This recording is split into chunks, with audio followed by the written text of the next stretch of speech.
passing my plastic cup. I say yes, man, fill her up. Tell me something good I don't know. Cause this world's been kicking my behind. Life ain't been a friend of mine. Lately I've been feeling kinda low.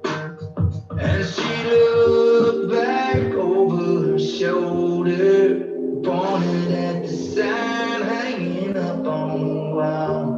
Let's say everything's gonna be. Hey Mike, can you make Jonathan Brown a co-host? Everything's gonna be alright. Nobody's gotta worry about nothing. Don't go hitting that panic button. It ain't worth spinning your dream. Everything's gonna be. And then we're gonna have Andy Wood and Candace. So I nodded my head and said that's for sure. Dropped a few At 9 o'clock or probably about 8:45. I'll left be watching those good too. old neon vibes on me. And whatever monkey that was on my back, he jumped off just like that. Right into Good morning, good morning. the sea. We got Jonathan Brown on the line. We do. Back over her shoulder, thinking about the sun hanging up on the wall. Let's sing. Everything's gonna be alright. Everything's gonna be all right. It's 8:30 on my watch, alright.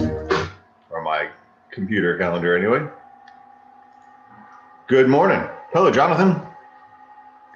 Whoa. Good morning. Oh, we got a sound check. Good. All right, let me just give a couple opening comments while the crowd builds a little bit. Well, first of all, guys, I am just blown away. We have, at the beginning of this month, scheduled to close 256 closings. Jonathan, we are rocking it. I mean, it is just insane. Our agents are working 20 hours a day. We're writing multiple offers. We're doing probably 4 times the work to get one deal done because there's so little competition, there's so little inventory out there. So the agents are really tired. So I think, what you do helps us do a lot of things. But anyway, I want to just open up with a comment. I had an agent approach me yesterday. We have a seller who owns a house and they want to sell it, but there's a tenant in it. And the tenant is kind of difficult. Sorry, there's painters right outside my window right now, so they're talking in Spanish. But with my new microphone, you probably can't hear that because it's omnidirectional. So we've got the listing signed, and the seller wants to sell it as soon as possible. And we're constricted by the clear cooperation policy. So I want to just have this conversation with you. So our agent wants to promote this listing to our company so we can find a buyer before it hits the market. What's wrong with that? Nothing. But we can't do it because NAR enforced the clear cooperation policy, which says we cannot publicly market a listing unless it's on the MLS. What's the purpose of that? The purpose of that is so that if we don't expose the listing to the competitive bidding environment, what does that mean? We could be cheating our seller, which we don't want to do. So this is NAR, National Association of Realtors, says you cannot promote a listing. So our agent wants me to send a flyer to you so this hot listing is coming on the market soon, and we can do that. And there's a form called exclusive brokerage listing, which the seller signed, recognizing that he's not going to be exposed to the MLS or the competitive bidding environment. But it's not the agent who takes the listing, it's the brokerage. So the brokerage is not allowed to publicly market the listing unless it's on the MLS. So you're likely going to get an email from me promoting this house, and that runs a risk because if you forward that email, then you are publicly marketing that listing, and we can get fined for doing that. So I just want to put that thought out there as we're going through this. This is serious. NAR, and it's being challenged now by the Department of Justice, but We just have to play by the rules. So I'm going to have a guest come on probably next week from the Association of Realtors talking about these things so we don't get busted, because it's going on and there's lots of things happening. So anyway, I just wanted to open with that. We got a little chat right here in the room. Craig, I don't think you're using. Oh, shit.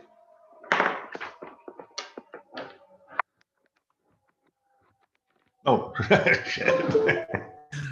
All right, now my microphone is on. That should be better. The jet engine is back. Oh, at least you heard me talk. That was good. Okay. Sorry about that. Is it better now? Good. All right. Okay, so Jonathan Brown with Utility Helpers, you provide a very valuable service. And I guess I'd like to ask you a question first. How many of our agents are taking advantage of the service that you offer? I would say on average per month, or just in total? No, on average per month. I would say there's about 35 or more. Okay, well, we have 35 to 45. 250 agents doing transactions monthly. Yep. And we're doing about, I told you we're going to do 256 closings this month. So yeah, there's a lot of people that are doing more work than they should, yep, or there's a lot of people that are not providing a service that's valuable. Yeah. So tell us about the service you provide. Yeah, I'll introduce our marketing rep, Yasmin. And, Hi, Yasmin. I will go ahead and let her do some speaking as well today. Hi, everybody. So we are a concierge service company that helps home buyers set up all of their utilities for free. Yasmin, you need to talk louder or get closer to the microphone. Can you hear me now? That's much better. Okay, perfect. So we are a concierge service. We help home buyers set up all of their utilities for free, from electric, water, sewer, trash, internet, cable, phone, trucks if they need to move, helpers, labor if they need somebody to pack their house up. So we do everything for them. And it literally takes from 15 to 20 minutes on the phone, no searching. We compare all the service providers that are available if there's more than one. And we don't, it's not a sales pitch. We don't do any of that. So we allow them to see who's out there and give them the best promotions. That's incredible, because it's a pain in the ass, honestly. Yes. I mean, I spend a lot of time on the phone all day long, and many times I'm calling American Express or some corporate vendor or something. And the first thing you do is you get put on hold forever. Yes. And it's pretty much standard that you say, we're experiencing a high call volume right now. Yes. And just sit there and wait and yes. wait and wait. And then you find out you're in the wrong department. They transfer to somebody, and then your cell phone drops, and it's just yes. Yeah. Yeah. And with us, I mean, it is very convenient, because what we do is that we send an email to them and we allow them to even schedule their time. So it's not like, we are calling them out of the blue without them knowing. We have them schedule the time so we can call them whenever it is that is convenient to them. That's awesome. Yeah. I mean, because in average, you could spend a good hour and a half just calling an electric company. Yeah. No, I spent 42 minutes on the line with the American Express yesterday. Right. Yeah. Exactly. And that was, and it's time is money. Well, that was actually the third call I made to get to somebody to take 42 minutes on the phone being on hold. Right. All right. So the real question is, okay, you guys have to get paid somehow. So who gets paid? How do you get paid for this? We don't want to scam anybody. I think the only convenience fee by the providers. So the providers pay you. Mm-hmm. So does it cost the customer more if they go through you? No. So that's the beautiful thing, is actually sometimes we actually can get discounted rates prior to the carriers, actually, because they'll sometimes test it with us. Mm-hmm. I mean, it's not often that happens, but when Frontier did launch their 500 megs for the $39.99 plus the $10, we actually got it about 6 to 8 weeks prior to the actual company itself launching that product, because they didn't want to test it with a smaller market to make sure that they were scalable to be able to handle the volume and everything. Okay, well, I'm going to take a different tact here, because this sounds too good to be true. Okay. All right. So I'm going to hit you with, okay, what's going on in my fuzzy brain? What am I saying? Okay. So you're getting kickbacks, which is true. Yep. Right. But it's not costing the customer anymore. Nope. Right. Do you sway customers to one service provider over another? So I'll black and white. That's how I am. We do get paid different fees from different providers. It's obviously it's every provider pays differently. Our reps have no idea what we get paid. So, and I mean, there's a spread of 4 times on one versus the other sometimes, and they have no idea when they're on the phone who is paying more money. So they are taking a consultative approach versus trying to push them towards one of the other products. They don't get paid any different for any of the services either. It's they get paid what they get paid. So let's play a game, because this whole thing is confusing to me because I haven't hooked up utilities in 20 years because I haven't moved in 20 years. What's better, Frontier or Spectrum? So, I mean, just to kind of explain how we take that consultative approach, because everybody's opinion is differently and everybody's experience is actually differently. That's the thing that one of the first questions we do ask is, this is available. If both Frontier and Spectrum are available, I do ask them, do you have a preference versus Spectrum or Frontier? I mean, we kind of play devil advocate in a way with both providers, because I have actually been in the telecom industry for a very long time, including this business, 20 plus years. So I kind of know the infrastructure parts of things. So I do know that in one neighborhood, Frontier could be better than Spectrum, but we try not to take that approach and let them know. I don't know specifically what addresses are better here or there. I don't remember all that. But we do try to take a consultative approach based on, what they like. And then we give them the pricing versus both. So, if they just want internet or if they want internet and cable, we can let them know, what those scenarios are. And if it's a pricing war, then we'll tell you who's the better price. If it's, I like Frontier more than like Spectrum, then we'll just go straight to Spectrum or go straight to Frontier, whichever one they prefer. Does it really matter? I mean, they both provide internet. They do. And I mean, and that's the one thing that we do explain is they are both non-contract at this point. So, we always tell them if you take one and in your area, the service isn't working well, or if you start asking your neighbors and it's terrible, we can always switch it back to the other provider. Oh, so they can go back to you afterwards too. So this is a relationship that goes past closing? Absolutely. Yes. Absolutely. They can come back to us. Yes. Okay. Yeah. So what's the protocol? So, I mean, it makes no sense not to do this. I'm an agent. I have a customer. I'm going to throw them to the wolves and say, good luck setting up your stuff. Or I'm going to send an email to you guys and say, let my concierge team help you set up all your stuff. Yeah, there's 2 ways to submit it, and we make it easy both ways. We have our online form that's at utilityhelpers.com/orders. And then we do have kind of an integration that a developer did for us with a third party with MLS, to where it's an easy order program. And you can sign up at utilityhelpers.com/easy. And basically what that does is once you go under contract in MLS, I believe it's the first email goes out 3 days after the contract goes in, and they put your buyer agent information in. It sends you an email. And then 7 days after that, it does send you a reminder email, but that's the only communication we have. And I believe that it makes it as easy as possible. And because we send one email with all the confirmation information, we take screenshots. If there's anything that they have to do on their part, we highlight it in yellow to say, hey, make sure you do this. We communicate that with them. So everything that they need is in one email, and we communicate it very well. We've learned a lot of lessons along the way. So we make sure that they know what they need to do. So this part, the stress is taken out of it. And like I said, it's like Yasmin said, it's, one call within 20 minutes, we can have everything set up for them. They're not calling multiple places, spending 3 and 4 hours. Like you said, one could be, an hour long. So how does that work? So you talk to the customer, you get their preferences, then your people call the vendors. Do you have a special number or something, or do you have to sit on hold like everybody else? No, actually, we have portals that we process all the orders through. We have direct portals through the partnership that we have. If we do have to call them, then yes, we do have special numbers that we call. That's like if a movie gets changed or something, we always tell them to please call us back so we can help you handle that, versus you sitting on hold, waiting 20, 30 minutes to even get to a rep. We can just call our direct line, and usually we're in within a few minutes. Guys, are you hearing this? I mean, it makes no sense. So I know our PAs, Christy and Elizabeth, use you guys a lot. That's where you're getting most of your orders. Correct. But as an agent, not having a personal assistant means that you are the assistant. So why wouldn't you provide a service like this? It makes no sense. And I would say that, and I think I saw a question pop up here. Yes, we're actually all over Florida. We are in quite a few other states as well. So anywhere you're at, we are able to handle it.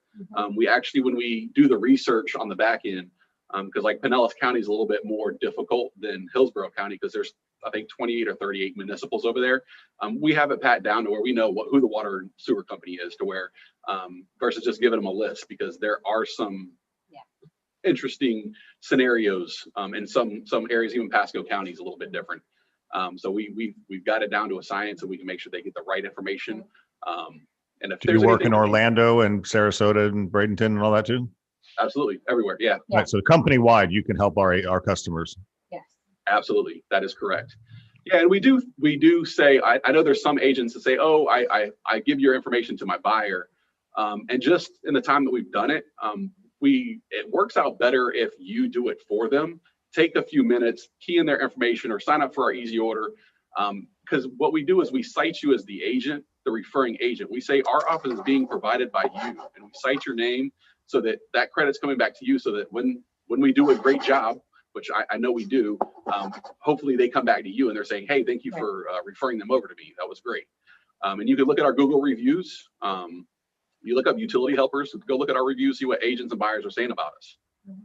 So there's a chat online. It says Brenda Frick says, I use them and my clients love it. Awesome. DINs LOL. I don't know what that means. Following. I'm gonna click on it. Regina Mann said a copper cable cannot move as fast as a fiber optic cable, but Spectrum has better customer service. Yes, it's all of Tampa. It's all the state of Florida. I refer them to my clients and they love it. There's Brenda again. Mike Candace is online, and Andy might be as well. No, Andy's not on yet, but we don't need them for a couple minutes, so we're good. Yes, so your contact information, that's to repeat again, it's utilityhelpers.com/easy order. Yasmin's actually typing it in right now for me. So yeah, /orders. So utilityhelpers.com/orders. That's just our standard form. So you have to fill everything out. Then we have the one that's utilityhelpers/easy. That's the one that has the integration with MLS.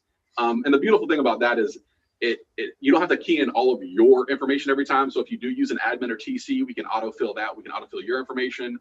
And then the address actually parses out as well. The only information you actually have to give us is the buyer's information, and the closing date is the only on that system. And if anybody has any questions, don't hesitate to feel free to reach out to us as well.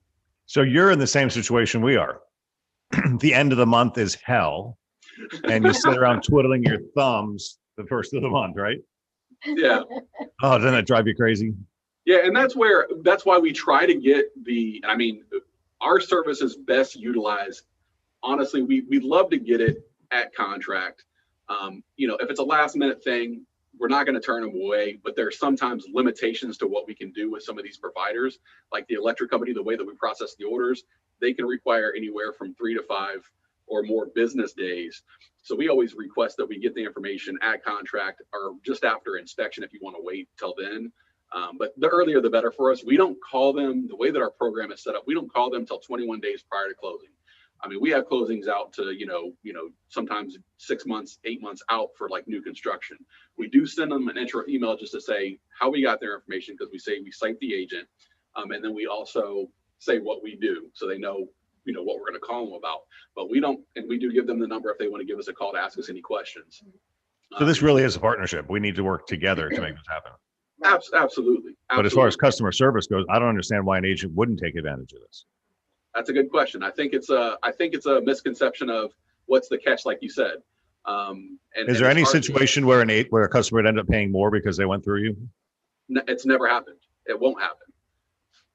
The carriers respect our relationship and what we're doing, and that's in our portal is basically very similar to the customer-facing portal that you'll see online. And then, like I said, there are some times that we do get some deals that are a little bit better. It's rare, it happens, but we are always the same price as the carriers. Well, and another thing that I will point out too is the fact that if you already have an account with Spectrum or Frontier, but your contract or that, first year thing that they give you, the promotion is over, we have the ability to actually set up a new account in their name so they can close the old account and get the new promotions. Nobody else can do that. Oh, wow. Yeah, there's a lot of games being played out there. Right. It's Yeah, telecom. Yeah. Well, it pisses me off. I signed up for something. It's like, you get your loan at 3.5%, and then they drop rates to 2.75. Right. For first time members. Oh God. Yeah. Very good. All right. Well, I asked you some tough questions, guys, and you've answered them very well. Wonderful. Yeah. So- I mean, yeah. And if somebody wants to reach out to me or Yasmin, it's just my direct email is my initials, JB, as in Jonathan Brown, JB@utilityhelpers.com. And Yasmin is Yasmin at utilityhelpers.com. She'll put it in the chat as well. So, I mean, we're happy to discuss, or, we've gone to a couple of the offices as well in this presentation. So I appreciate that as well. Cool. And another question says, territory, the state of Florida. Yeah, absolutely. Anywhere you go, we go. Yeah. Anywhere we go, you go. Very good. Absolutely. Okay, so we got Yasmin at utilityhelpers.com or JB at utilityhelpers.com. Yes, Well, sir. guys, thank you very much. I mean, I think Thank anything you. else you want to say? I mean, to me, it's a no-brainer. I've debunked all the myths about you guys getting kickbacks and charging the customer more. The customer's not getting harmed in any way. No. And No. and it really does. I mean, gosh, it sucks sitting on hold, Yeah. listening to menus, pushing buttons, hit the wrong button, dial back. Right. I mean, for the customer, it's a horrible experience. Yeah. If they could just spend 20 minutes with you and then you do everything. And that happens with, it's not just the one call. You go through that with every single provider. If you're Right. doing it. Exactly. That's what I meant. So, okay, one more tough one for you. Sure. How many people is this like you're a one-man shop, or what goes on behind the scenes with you guys? How many No, we're people? actually we're growing. So it's, what is it, 7 of us as of Monday. We're actually bringing somebody else left our company, but we hired somebody else on Monday. So as of Monday, we'll have a total of 7 staff. Okay. So no, it's not just a one-man show. We deal with quite a few home buyers and deal with a lot of agents, honestly. And like I said, if you go to Google, type in utility helpers, take a look at it. I mean, that's I think proof is there. We've been trying to work on our Google reviews because of that, because we know that a lot of people are in fear of what's the catch, what's behind it. Are you charging my customer more, and everything else? And I think the proof is there if you just kind of scroll through. Very good. So just for my information, like how many connections are you making a month? Your company's growing. We've been working together for a couple of years now. Yes, we have. We're up between, obviously, as we know, real estate fluctuates. So between 600 and 800 a month. Wow. Is what we're doing. So yeah, we grow month over month. So it's definitely something that it's catching on, and people are starting to realize the value. So the pandemic has not affected your business because our business has grown. We had a couple. We actually have increased probably about month over month from when the pandemic started, probably between 25 and 30%. Wow. And it should have been, I believe it should have been more. I just think, like you said, there's some fears out there of what's the catch, Right. and people not understanding, and people started trying this out because you couldn't just go into a lobby anymore and hand over your HUD statement or show your driver's license. In some counties it require that. So they were trying to figure out, well, how do I do this now? So then they started calling us. So, because we do stay in communication and we do figure out every municipal what's happening. So we try to stay on top of that and make it, again, as easy as possible. Awesome. I All do right. see a question that says, do you connect water, electric for our clients, or just give them the numbers? No. We know there are a couple of our competitors that do just give numbers. So again, black and white, electric, we can definitely do anywhere, all over Florida. Water, sewer, trash is a little bit different. We're actually in talks with Hillsborough and Pinellas. There are a couple municipals that do allow us to submit now. Hopefully in the next 6 months, we'll get to where we can. Hillsborough County has been very open to figuring it out, and we're right now in negotiations just trying to figure out a system to allow us to be able to do it. City of Tampa, we're good. We can do it because they don't have, Hillsborough County does not have an online system for anybody to submit an online order, not even their customers. City of Tampa already had one, so that was an easy thing to do. If we cannot do it though, I will tell you, we give them anything down to the phone number, the dial tree. So if it's call this number, press 2, press 3, press 5, we give that to them. If there is a deposit that has to be done through that municipal. We'll let them know what the deposit is. If they're able to waive it, we put in the email how they can waive it. So we give them every detail that they do not have to go look anywhere else. So we can't make it any easier at this point until we can get the relationship with the county. And it's been a long time coming, and we're almost there with Hillsborough. Pinellas is still, we're trying to get in there. But in all situations, it's better than doing it yourself. I 100% agree. I mean, that's the one thing that in some cases we can't do, but we give them every tool that they can have to be able to make it as easy as possible, down to if they do have to go into an office and they need a HUD statement, a driver's license, or anything of that nature, we tell them what documents they need in order to get the service turned on. Another question in the chat says, do you help them with filing for homestead exemption? We have not gotten into that. So It's I'm a going real to say, simple thing to do. You can remind them. We do it too. yeah, I actually talked to an agent yesterday whose son bought a house recently. And she told him numerous times by text, email, and phone to schedule for homestead, and they missed it. yeah. And he bought the house for 185. It's now assessed at 205. And if he had HUD homestead, he would have saved that $40,000 assessment and had a cap at 3% on 185, but he missed it. It's like, Yeah, exactly. And yes, I do know it's easy, and that's something we've discussed. So just I'm not send going the to say, link in your literature so we can Exactly. all work on them. yeah, and that's something that we can. Thank you. I will look into maybe at least putting something in our intro email to remind them with maybe a link or something. Yeah. I just don't know if we wanted the responsibility if it gets missed or something paperwork gets screwed up that they come back to us and say, Oh, hey, the title company tells them, we tell them, you tell them. There's no risk there, Yeah. but that's all good. I'll Hey, put a Mike, note- Andy Wood is on the line now as Andy, and Candace is on. So if you would bring them in as co-hosts, I think we've got 65 people online. So it's a pretty slow day, but I warned them last night what we were doing today. So Yeah. the engaged group is just crushing it. I'll share with you just the numbers for us. We have 398 agents right now on my roster. 250 are just really doing business, and 148 are just sitting around smoking pot, watching Netflix.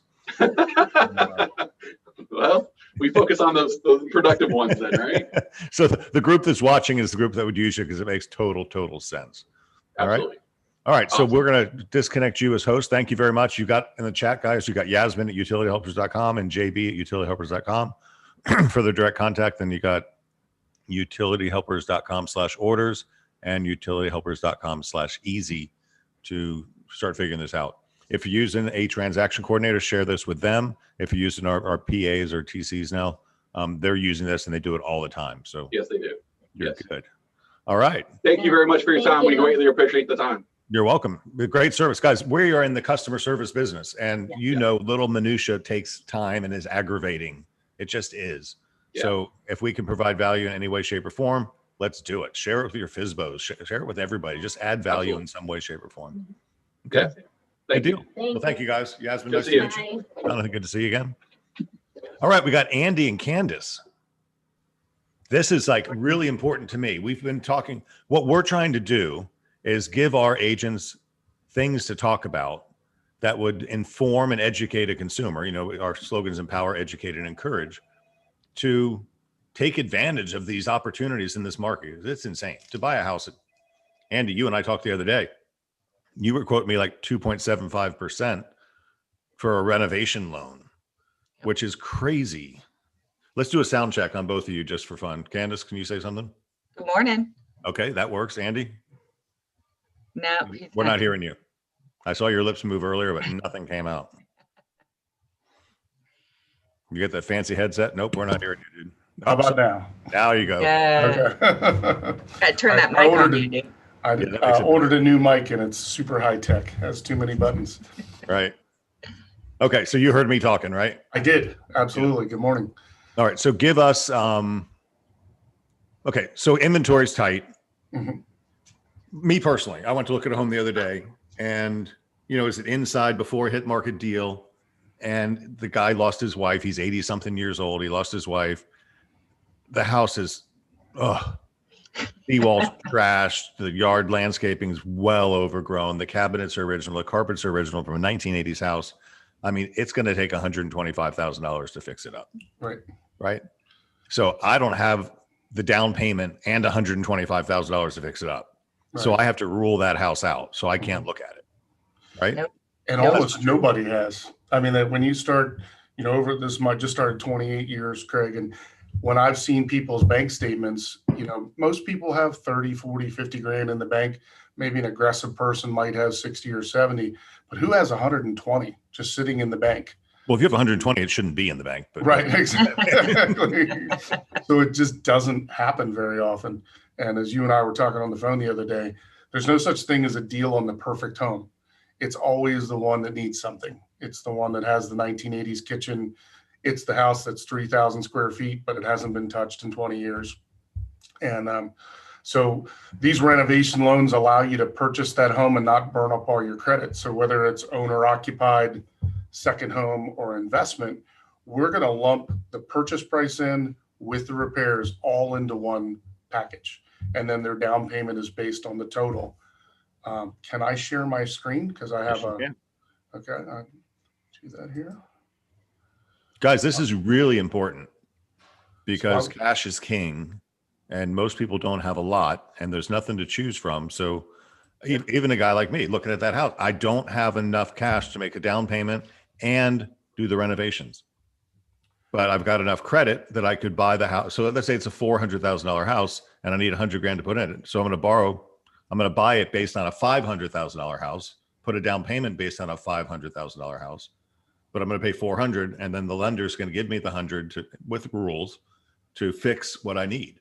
Right. I can wrap all that in with today's low interest rates. And Andy, I'll tell you, just to be full disclosure, the real attractive part of this to me was 15% down because most investors had to put 30% down to buy an investment house.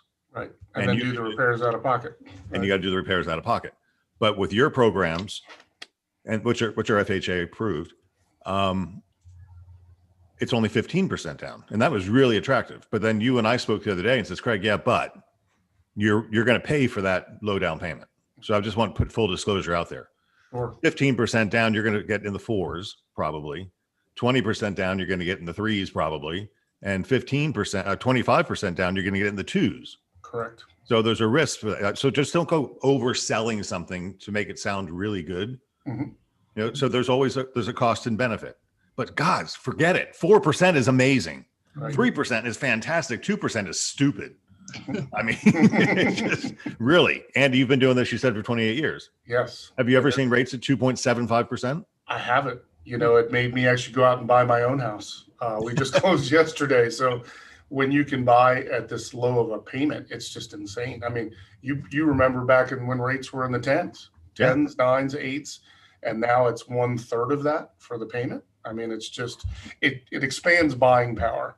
And the most important thing why, Candace and I are always talking about renovation loans is, and this happened last year, when you have a buyer that's approved for 350 last year in January, and then rates over the course of 3 weeks went from 3% to 4.5%. That person that was buying a house at 350 is now buying a house at 250 instead of 350. It's that big of a drop with It's that rate. that big of a drop when the rates go up like that. So so it's- conversely, when rates drop, You can buy more house. Yeah. So getting somebody to wait around for the perfect house, they may never qualify. If you can't find them a house at 350 today, what happens if rates go up later? Now you're looking at 250 or 275. The important thing is to find a house today at today's low rates. You can. and make let's it. talk about that for a second, because there's a misnomer, and our job is to advise, Mhm. right? Let's face the facts. People buy on payment, Right. They do. right? Mhm. So if a 350 house, the 350 buyer drops to a 250 buyer because rates go up, then a 350 buyer conversely goes to a 450 buyer when rates go up, and the payment's the same, Exactly. right? So we're selling payment. And if you watched Next Level University last week, I think it was last week, time flies. We did a whole class on rate. You're selling payment, Right. right? And Mike Puma put a post up and said, send me your rent and I'll send you a list of homes you could buy for the same money. Mhm. Now, Ooh, I be love honest. that. Isn't that cool? Yeah. I love that. Yeah, that's perfect for you guys too, as a mortgage Yep. marketer. Because that's all Yep. we look at, Craig, is just DTI. What is the payment? it's Right. it's the basic of what we do. We figure out what their total income is and times 0.45 and then subtract out their payments. That's all we do is payment. Well, you and I talked about pre-qualifying me because I told actually the wizard article I just wrote said the same thing. I've supervised a lot of transactions over my career, like 50,000 homes. And so I kind of know what to do. And I called you before I looked at that house. Right. Right. And you gave me a pretty damn good idea that I can qualify. Mm-hmm. Right. Yeah. So why wouldn't a customer do the same thing? They should be talking to the lender and get approved before they go looking at houses in a market like this, because they're competing with so many others. Yep. Right. And so walk me through the process. Well, you sent me actually, I didn't do it yet. I'm sorry, but you sent me a link that was pretty simple. Right. Click on this, fill out the shit, give me your stuff, and I'll run your thing. Exactly. Right. It's painful. Come on, let's face it. It is. It sucks. Right. Who knows where their tax returns are? Who knows where their utility proof of bills? You got to download, you got to log in, find your password. It sucks. It's going to take you hours, but get it done now. Yeah. Right. I mean, I'm just being real. It is what it is, but we have to go through this process. And so tell me, how would you, here's a couple thoughts. We are in a very tight inventory market, and it's very difficult to win in a multiple offer situation. Mm-hmm. So we've taught our agents a lot of tools to get this done. One of them is to, and this is really risky, to check the cash box instead of financing alternatives. So we told them, do not do this unless you've got a golden customer, right? Because we can check box A, which says buyer will pay cash or can get a loan, but has no financing contingency. Okay. If we can check that box, we can probably beat out most finance offers, whether FHA, VA, conventional or not, because we take away the financing contingency. So how would what would have to happen for you to recommend that that our buyer's strong enough to do that? So Now you're risking here. They're rolling the dice. right. So two ways that I'd say that the renovation loans will help do that, and us in particular, Candace and I.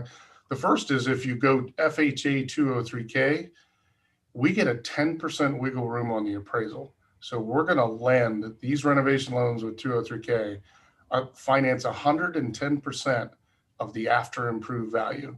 So Wow, it that's doesn't, big. it doesn't matter if you're buying a house for 250 and it appraises for 240. We just add an air conditioner bid and close it 203K as is. So it's the only loan program in the country that exists that allows us to go 10% above the appraised value. So we do 110% financing. So Okay, I'd so say pause that's one for of a second. Agents, listen to that. So if you're in a multiple offer situation, now this is hard for us, Andy, because our agents are really smart, Mhm. and we deal with the other agents who are not. And I don't want to sound like discriminatory, but they're not. I mean, we have this communication thing. There's now 67 people online. We have this communication portal where we're learning together, but we have to educate everybody, right. the co-op included. Yep. So agents, listen to the fact that you can have 10% wiggle room on an appraisal, because we're bidding these things above asking price, Exactly. and then we can't get it appraised. I didn't even know that. That's a really big point. And then the second point of that is that when we do the appraisal on these loans, Craig, we're doing it on the after improved value when it's fixed up. So if you have a house like you were talking about down in Apollo Beach, or it needs a bunch of work, we don't care what the as-is value. In fact, we don't do an as-is appraisal. We get a contractor bid and do an inspection, and we make the value. All we care about is what it is when it's finished. Do you get the contractor bid, or do you use my contractor bid? Either one, you get to choose. The Because I found another one I'm chooses. looking at tomorrow. Right. And here's the deal. So I was going to pay cash. I've got two partners who want to do it with me. Mhm. And between the three of us, we have enough cash to pay cash for the house. But why wouldn't we just get a loan at 2.75% Exactly. and keep the cash in the bank? Exactly. Right. And then in those situations, where you and I talked about all the really good deals, what happens in the lower sales price that we see on the renovation side, everybody bids up the houses that are 100, 120, 150, 200, because you're competing with so many what you call first time investors or people coming in from out of town, or, they've got a little bit of cash, they can make it happen. you're not competing with those same people at 300, 350, and 400. You don't have as many of what we call the first time investors. So all the big appraisals that I see where people are walking into equity, we had a customer did one down in Naples, and it was just 1 year anniversary this week. So they did it last year. They bought it for $300,000. It was 4,000 square foot house, but it hadn't been lived in about 10 years. They borrowed $175 to fix it up, and last year it appraised for $650. $650. We did the appraisal last week. It came in at $815,000. So over the course of 1 year, they made 475 minus 800, $325,000 in 1 year by doing a renovation loan. They put 5% down. Yeah, but they got to pay taxes on it. They do. Yeah. Oh, whoops. So I mean, that's where we see all the big appraisals is in that higher sales prices, because you're not competing with as many people. Obviously, it's mostly primary residents, but that's where the deals are. All those big houses that are 20, 25, 30 years old, because those people that can't afford to spend the 80 grand or 100 grand remodeling them before they sell them. Okay, so I'm looking at your chart there. A purchase or refund. So I'm an investor. I can't get the 5% down. Right, 15. You can do FHA 203K with 3.5% down, and you can borrow the renovation money in the threes. Yeah. Correct. That's crazy. So today, FHA 203K, Craig, is 3.125 for FHA 203K. Fannie Mae Homestyle is 2.75 if you've got the top credit score. And what is the top credit score now? Anything over 740 is the best rate. And then actually for PMI, anything above 760, what they did is added a category about a month ago that if you have over 760, they dropped it another quarter for PMI. So it's really attractive for the people. Maybe I talked to an agent yesterday, and this happened to me too. My credit score was 850. And I just paid down a lot of debt. I paid off my car, I paid off my credit line, and my credit score dropped to 780. Okay. Why would that happen? And this happened to another agent I was talking to yesterday. So you never want to bring them to zero. If the credit bureau sees zero, they're going to read it as a closed account. So keep $20 on it, buy a pizza on it every month. Always keep some amount of money on a credit card. Really? So paying off my car loan and paying off my credit line can hurt. It did hurt. It dropped me 70 friggin' points. Correct. See, guys, this is advice. So we're talking about things to post. I said in my email last night when I sent it out, you're going to get some tips out of these meetings by plugging in and showing up. So put out there to the public, don't bring your credit balances to zero. It'll hurt your credit score, right? Leave $20 on it. Absolutely. And then also, a lot of people will swap out one card for another. You don't ever want to do that. Even if it's at 0%, your score will drop 50 or 60 points by closing out a credit card and open up a new one just because it's a new account. So I've got a credit card with a zero balance too. I should put something on it? Put something on it. And when, your ideal amount of credit cards is at least 3. And you just want to keep them open as long as physically possible. They like to see those ones that are open 8, 10 years, 12 years. They don't like to see you keep doing new cards and closing the old one out. Because remember, these models were built for credit card companies. They want the best customer as the guy who has lots of credit, has had it for a long time, and doesn't really use it that much. That's the perfect customer for them. The lowest risk. God, I hate bullshit rules, and that's one of them. I thought paying off my loans would be a good thing, and my credit score went down. Right. Cool. All right, let's look at your slide there. So what's eligible for this? So everything, basically. In summary, you can tear a house down, leave one wall standing, or leave the foundation and build a new house, as long as the value is going to be there when you're done. So you must keep the foundation, part of the foundation, or a wall. Other than that, there are no limits to repairs. We've done fire damage, flood damage, asbestos removal, Chinese drywall. We've taken houses and put them up on top of stilts to get it above flood level. We moved a house in Tampa last year, picked it up and moved it to a different location, and they tore down about half of it when they were doing that. So there are no things that you can't do. You can't do artwork, and you can't do a hot tub, and that's it. Anything you can think of. I'm out. But you can do a pool? You can do a pool. So Fannie Mae allows you to add a pool. FHA allows you to repair an existing pool. Okay, so there's a lot of little rules there we got to know about. Yeah, well, you already know about. the pool thing, Craig, as you said, is very popular today because obviously everybody wants to add a pool these days. But when you get into a neighborhood where there's 8 or 10 homes and they're selling in the 400, 450 range, lately I've seen a lot of homes that don't have pools. They're 40 and 50 grand below the ones that do. So when you get into that higher sales price, a lot of customers expect a pool like they expect a garage. So that seems to be very popular. We're doing a lot of pool loans lately. Well, I've been doing a lot of building lately with one of our customers, and the cheapest pool I've been able to deliver, which is pretty dumbed down, is about 60 grand. Really? Okay. And we're going up to 100 grand, and these are not like over the top pools. Right. So you're pretty much 60 grand because the pool business is hopping right now. We can't even 6 months just to get somebody out there now. No, we can build them. We can build them in 2 months with the really? rate we're going at right now, but we're paying through the nose. Right. So that would be a good thing for the agents to know when they want to, they're showing houses and you land on the perfect house, but there's no pool. So. And who has 60 or 70 grand in cash to go pay for one? No. Right. Don't do that. Just go through purchasing the house through the renovation loan, get it at the lower rate. You have one mortgage. It's not two, it's one. And you've immediately got a pool. Because you know that they're not going to do it later. People say they're going to save up and do stuff and get the kitchen and they don't, which is another thing for your agents during this time or whenever they have possible downtime is to go backwards with sales that they've done before. Check in with their buyers who they might have remembered saying, well, we'll get this, but we're going to do the kitchen. Did they do the kitchen? Did you do it? Did you get your pool? No, let's refinance. Do a FHA. And then you're going to pay $8,000 in points to get your refinance done. Yeah, but you're going lower. You're going to a lower rate. It all goes into one loan. Oh, no, I'm sorry. I was talking about if I buy the house and don't do a renovation loan and then I don't have the cash to fix it, then I got to refi to pull the cash out. Exactly. So just do the renovation loan in the first place. That's right. And get the money to do what you got to do. How fast do I have to, there you go, must complete within 180 days. Right. So that's the guideline, Craig. I want to put that up there. So you have to, when you go to closing, you're supposed to keep these loans for 1 year.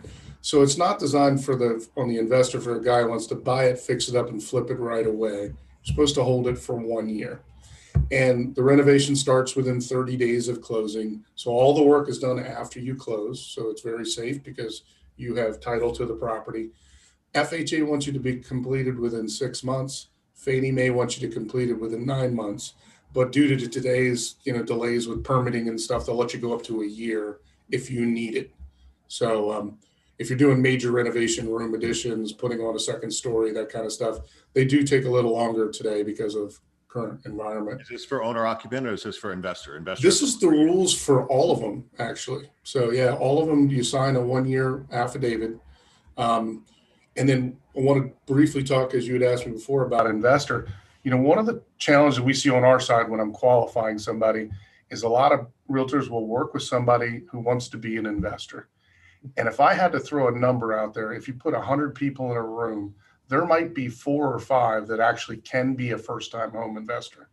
Because the challenge is you can't count that rental income in their income qualifications until they have 2 years of tax returns showing that they've been a landlord before. So 95 out of 100 don't qualify to become investors. It's important to learn that early. The best way to buy investment property is you buy it, live in it as a primary residence for 1 year, and then you can rent it out and go move to the next one. There is no limit to the amount of properties you can buy. You can ultimately own 500 homes if you wanted to, as long as each time you're renting the old house out and buying a new primary. Because now you have tax return income, the lease will offset the mortgage, but you want to buy 150, then the next one a year later, 180, the next one 200, the next one 220. So if you got people that you're working with today, start them at the lowest purchase price they'd ever want, live in it for a year, then rent it out next year, go buy another one. There's no limit to the amount of properties you can buy if you do it the right way. Andy, this is magic because we're telling our agents now, especially in this tight market, partner up with the loan officer now before you even show houses. I mean, what you just said is new to me, right? Right. So out of 100 people, 5 are qualified to be an investor because they don't have the income to do what they need to do. Right. And And you're most showing people them don't have properties, buttloads of cash. and you could be showing them properties for months before anybody ever tells them that. That's And right. that's what I see every day. I've been working with this investor and we just haven't found anything he likes. And I said, let's qualify them first. Let me get their tax returns, see what they got. And then I call them. I said, listen, they don't own a home now. They're renting. Let's get them to buy primary first and explain to them how all those rules work. And now you've got a customer for life who might buy 4, 5, 6 homes with you over the next 10 years. But if they do it the wrong way, they might not even get the first one. So that's one of the challenges. Hey, I just it reminded me of a story. I had a manager a couple of years ago. He's passed away since, but his name was Fred Minks, wonderful man. And Fred taught a class for us once and said, you want to become a millionaire? Here's what you do. Buy one house a year as an investment, buy it on a 15-year loan, and put a tenant in it. Let them make the payment for you. Next year, buy another one. 15-year loan, make the tenant make the payment for you. Next year, buy another one. So every year for 15 years, you buy a home. Then on year 16, so first year home is paid off. You sell it and take the gain, or you refinance it, pull the cash out and keep renting it. Then year 17, you sell house 2 or you refinance house 2. And you've got a pot of gold for the rest of your life, pretty much, right? So this is the information that, I mean, in this market, to not take advantage of it, it's scary. I mean, I want to take advantage of it, but I'm afraid the prices are so high. Right. The interest rates are so low that 10 years from now, when you got a fixed rate at 2.75%, it really doesn't matter. Right.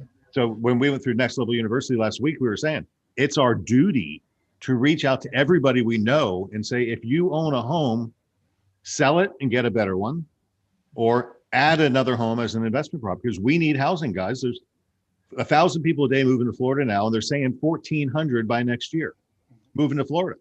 Right. Where are they going to move to Florida? They want to come to Tampa, but we have no houses.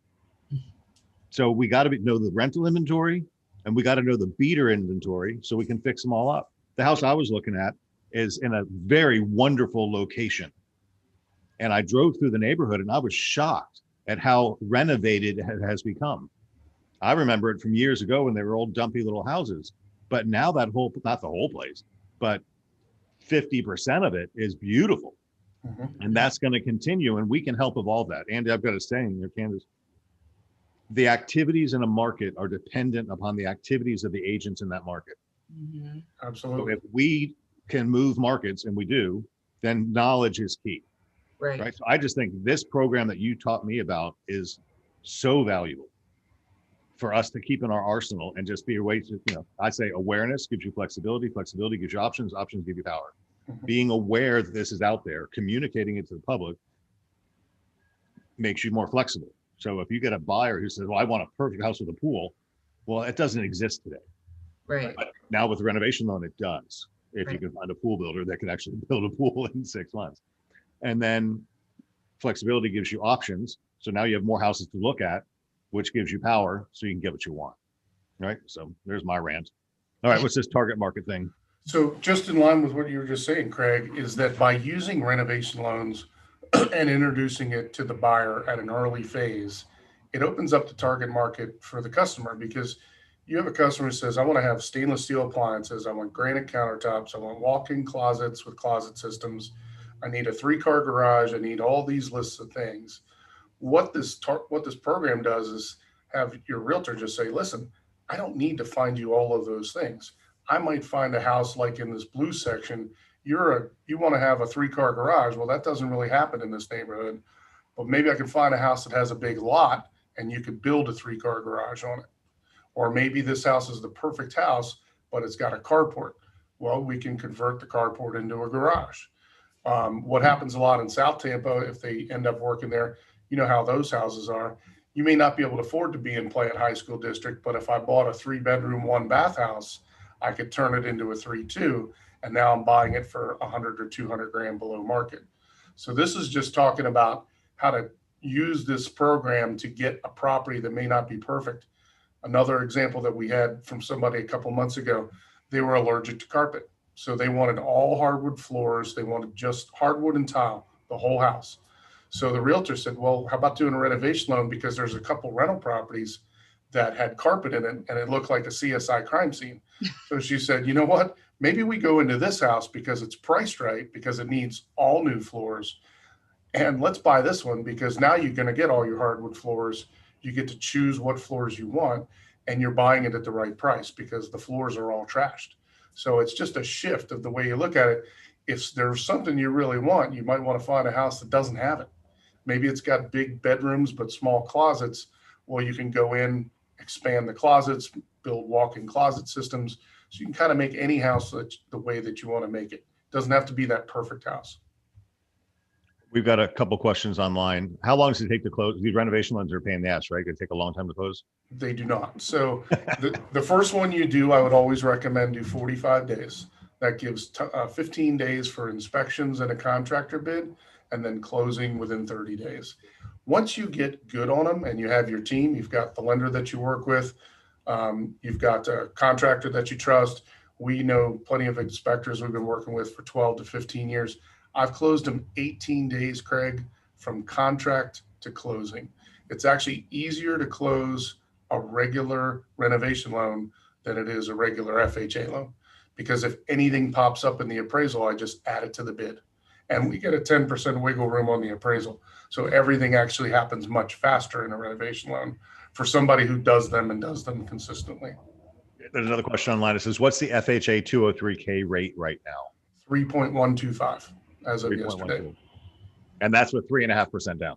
Correct. If you put more down, does the rate go down? It doesn't, not for FHA. If you have a little better credit, you might get an eighth better in the rate. You might get to 3%. And then the Fannie Mae program, every 20 points gets a little bit different rate. So that's how Fannie Mae is set up. And here's a good question. It's you mentioned this has to be completed in a year. What happens if you're not completed in a year? They start working with the lender. They have to give an excuse of why, and they have to write a letter. But I've seen extensions actually go up to 2 years. So we've had a couple of situations where maybe there was a challenge where they were going to tear out the house and ended up it needed some more structural repairs. So yeah, there's really no limit. As long as they see that you're moving forward and that you're not just sitting, for the most part, they will work with contractors. I've never seen them actually foreclose in 28 years. They've always worked with someone, help them push them along. Sometimes the challenge is the contractor actually. And we end up replacing contractors because the guy might be too busy or he's just, having some personal issues. Usually that's the holdup, is something going on with a contractor. And then we introduce them to somebody else. The good part is that all the money's sitting in escrow. So the contractor doesn't, if he's not performing, we can remove him at any time because the money's still sitting there. The money gets paid as the work is completed. So it's super safe. You're not giving a bunch of money to a contractor and then he goes to Vegas for the weekend. So Gotcha. It's super safe. Another question online. When does the 1 year period of living in the house start? Before renovations or when it's over? Great question. Closing date. So if it takes 6 months to fix it, they only have to live in it another 6 months. Sweet. And then if you're going to flip it, like the house I'm looking at, I want to flip. I don't want to own it for a year. But... Rent it out you do the repairs and then rent it for 7 months and then list it as soon as you get to 1 year. Okay. And then if there's is there a fine if the client decides not to reno? No. So as long as the value is still there, that's where it gets tricky. Remember, we've appraised it on what it's worth when it's finished. So the challenge would be we have to look at what type of repairs we're getting done and how much that is. So if you had a 2-bedroom house and you borrowed an extra $100,000 to make it a 3-bedroom house, we may have to make you do the repairs actually. Now, if you were just going to remodel the bathrooms and the kitchen, you decided you didn't want to do it, we're probably going to let you slide and just pay down. It would be a principal balance to the loan. So it really has to do with what the value is if you don't do the repairs. So we probably have to send the appraiser back out and give us an updated appraisal. So that's a case by case situation there. Heather said, like they decide they like the busted kitchen or the crime scene flooring. Right, exactly. Oh no, I really like this carpet. So Andy's been doing this for so long. He's a wealth of information, and I'm really just so happy I get to train under him. But the programs are a lot. And so I found out, well, I kind of created a group that I'm calling my renovation wizards. So I don't think a talk like this is going to come close to giving your agents everything they need. All they So, need to know is you need that, right. Guys, So you don't have to be experts on this stuff. So we started a renovation wizards. I did that. We're going to meet once a week with Andy on a Zoom call for, maybe 30 minutes where the agents can say, okay, I came across this house. This came up. What do I say? What do I do? So I could make a real estate team of people who only do renovations. I mean, if you mastered that and became That's exactly what we say. Pick one thing and focus stay in on your lane. really good. Stay in your lane. That's our word.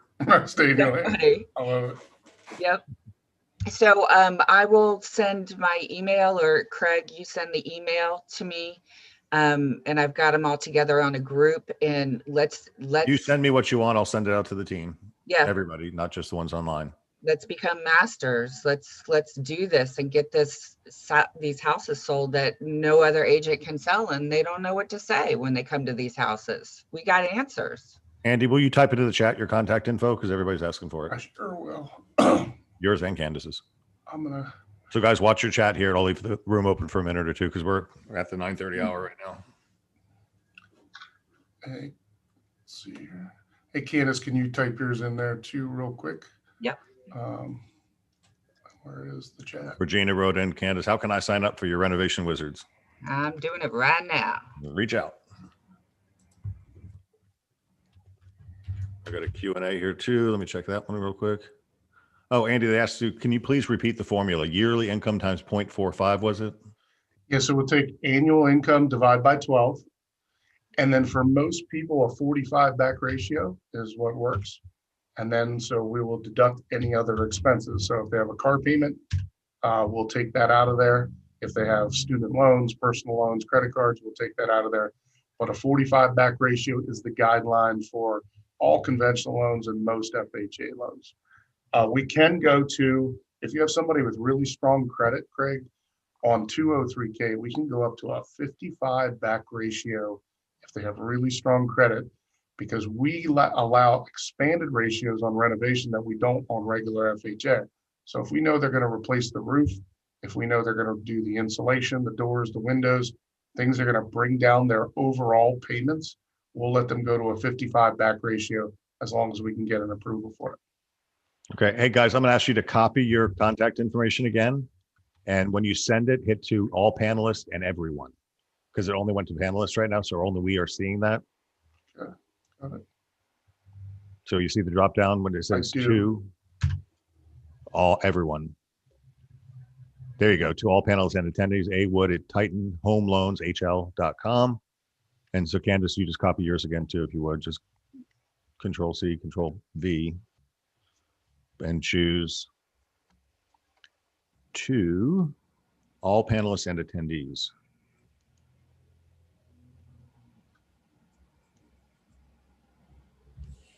I guess I could do that for you too. No, I think I got it. They're asking for a phone number. Oh, good, Lauren. See, I'm an old school guy now, Andy. Me too. I'm a dinosaur. That's what if you text me, I'm going to phone you back. That's just how it works. on purpose as a response. I like effective communication. So they're asking for your phone numbers too. Actually, I did. I phoned you rather than emailed. You did. Andy W, capital OOD. Oh man, I am a dinosaur. Andy Wood. Cool. All right, I'm going to leave this. Just keep this open, guys. Write down what you want to write down because the chat's going to go away when Mike shuts down the class. But I hope we brought you some value today. I think we did. I think Utility Helpers is amazing. Why you wouldn't use them is beyond me. I just don't get it. If you don't have an assistant, you are the assistant. And if you can provide value to a customer, why wouldn't you? There's nothing in it for us. There's no kickbacks. There's no nothing. It's just straight on customer service. And renovation loans in this tight inventory market, I just want you to be aware there's options. So your job is to post it, talk about it, bring it up, whatever you do. And you've got some resources right here that can make it happen for you. And I think they demonstrated a lot of ability. Let's just call it that to get it done. All right, Candace, great to see you. You too. Really good. Candace is married to Matt, who is one of my brother's best friends from high school Yeah. and college. They were probably 12 when they Yeah. started their shenanigans. Yeah, probably so. Very good. Andy, as always, it's a pleasure. Good to see you, Craig. I think we've given us time. I don't see Candace's info. It says it's right there. Candace Blackburn to all panelists. Oh, Candace, it says to all panelists. You got to do panelists and attendees. I clicked down that thing. No, you didn't. Right. I hate it when people say that to me. We're not going to did call that. you a dinosaur. Only Craig and I are dinosaurs. No, I can't, like, if you figured this out before me, Andy, there's a problem. We got problems. I've done it for you. It says All from right. me to all panelists and attendees, 813-732-2606 for Candace Blackburn. And email me so you become a renovation wizards. I can put you on the team once a week, whatever you want. We jump on a 30-minute Zoom with Andy, fire the questions, close those sales. That went to all panelists too, so I'm going to copy that and send it to all panelists and attendees.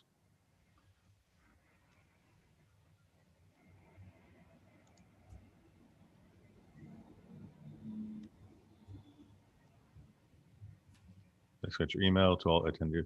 Beautiful information. Thank you all so much from Luisa Ruiz. Yeah. Panelist said, thank you. Yeah, guys, I think we did a good job today. So Yeah, please thank use you. this information. Christmas is not for another 24 days. Right. So we got 24? No, 14 days. 14. 14? Yep, 14 days. I have to start shopping. That's plenty more days to get contracts closing for January. I'm That's gonna what stop it is. using my gesture man and go to my white beard now and for the next 14 days. All right. That's what I do call it, the Santa Claus hair, when it starts going sideways. Thank you so much, Craig. I really Thank you, Craig. look Well, thank you, forward guys. to this. I think we left Okay. the information up long enough. Mike, you can sign us out. Thank you, everybody. Okay. Thank you. Have a Thanks.